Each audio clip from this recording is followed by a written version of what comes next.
Today's date is 22 September 2022. Today's our topic is about the Spring Boot flow architecture of HTTP request. So, before discussing today's topic, let me introduce myself.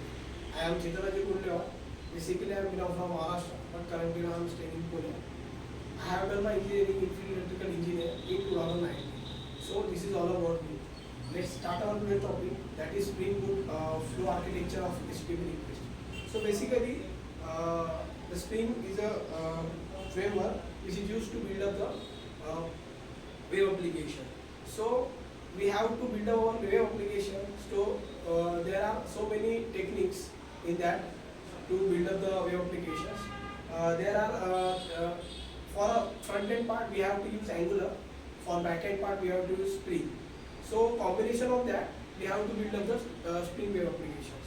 The flow of is that whenever the request is from, whenever we have to request, when we have to let's see the example is username password. When we have to request in the from the browser in the form of HTTP request. So in the HTTP request we have to pass out the username and password. So it will passing from the Angular and it will check with the database. So it should be handled in the Spring. That's it's all about the request mapping. Whatever the mapping from the UI side, it will map with the Spring. So whenever we have to map with the Spring, at that time this request has to be executed. So this request is to be checked with the database. Means that we have to passing our username and passwords. So username password it will check in the particular APIs which is in Spring. So it is mapped with the particular APIs, means request mapping. In that we have to check with the database. So whatever the code business logic is there in that we have to write there. So it will check with the database, and database after checking the database gives a response in the form of object. So in that we have to use REST controller annotations. So whatever the use of that, in that we have to use REST controller annotation. In the is the combination of controller and response body. Response body means objects.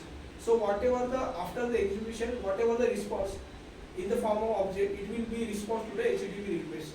Means it will be response. It is to be provided to the UI side. So whatever we have to want, it will be executed. So this is the flow of that HTTP request. In that HTTP request, there are many types of requests. That is GET request, POST request.